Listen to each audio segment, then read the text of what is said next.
beetroot, walnuts and goat's cheese and turning them into a meltingly gooey croqueta. I've boiled up a beetroot and I love the violet stain that it gives my fingers. Bit of a pain to get out, but I love it. I'm just going to grate it up, nice and soft. Look how beautiful the color is. Beetroot all done. And heat on butter, about 75 grams. Just let it melt. And flour, just plain flour. And you've got to work this. Don't worry if it starts going lumpy. Just persevere, put some elbow grease in it, and it'll eventually go smooth as it is now. I've got hot milk here, just because I want to speed up the process. I'm going to add it a little at a time. Just keep stirring that in gently. Just keep going. You can see it's just got a beautiful creamy consistency now. All the lumps have been beaten out. And now I'm going to take it off the heat. Plenty of black pepper. Nutmeg. Now nutmeg is a classic spice to put in bechamel sauce. Just be careful, not too much nutmeg though, because it is a hallucinogenic. Good sprinkle of salt. So that's the basic bechamel done. Like I said, I'm putting in beetroot. You're going to watch the color change now. Look at that inky violet stain. Make sure it's well incorporated. And goat cheese. I'm using soft goat cheese here. That goes really well with beetroot. I just love the stark contrast of this beautiful pristine white goat's cheese against that purple. Just going to fold that all in. If that tastes at all like it looks already, I'm going to be a very happy girl. And that's it. I just need to chill it now because it needs to solidify a little before I can work with it. Once your bechamel has cooled down, just put it in the fridge, let it chill, and it'll solidify. It is a thing of beauty. And you can see it's still very soft, so you need to really flour up your hands. This is messy work. Pull off a little piece. I like them quite small. Flour them, roll them out. I'll do a few of these.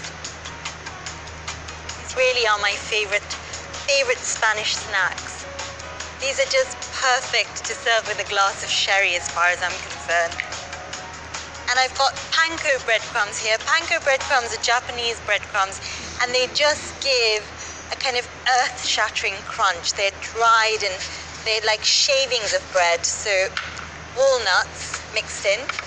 I love the nuttiness this is going to bring to my little croquetas. Quick roll in egg yolk, and that is just going to act as the glue. Shower of breadcrumbs. Just be gentle because they are very soft and they lose their shape if you're too heavy-handed. Final one. And I'm good to fry.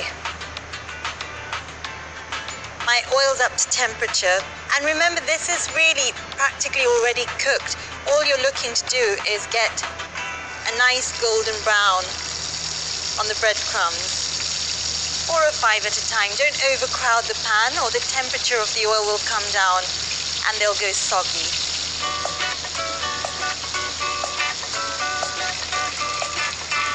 You can see how the liquid bechamel is actually oozing little purple surprise. Look at that one. It's just a thing of absolute oozy beauty.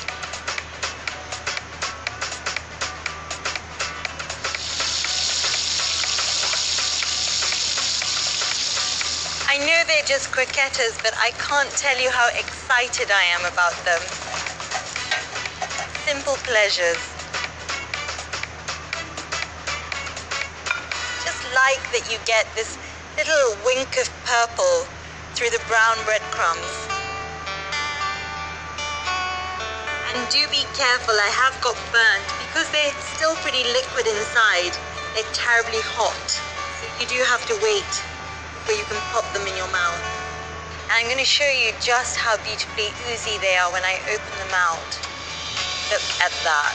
Gooey and liquid. That's the way I like them. So I'll try them.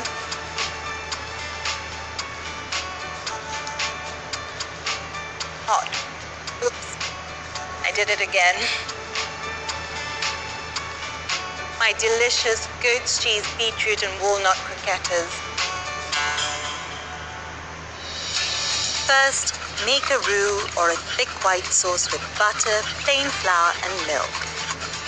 Season with salt, pepper and nutmeg, and then fold through the beetroot and goat's cheese and chill until it firms up slightly.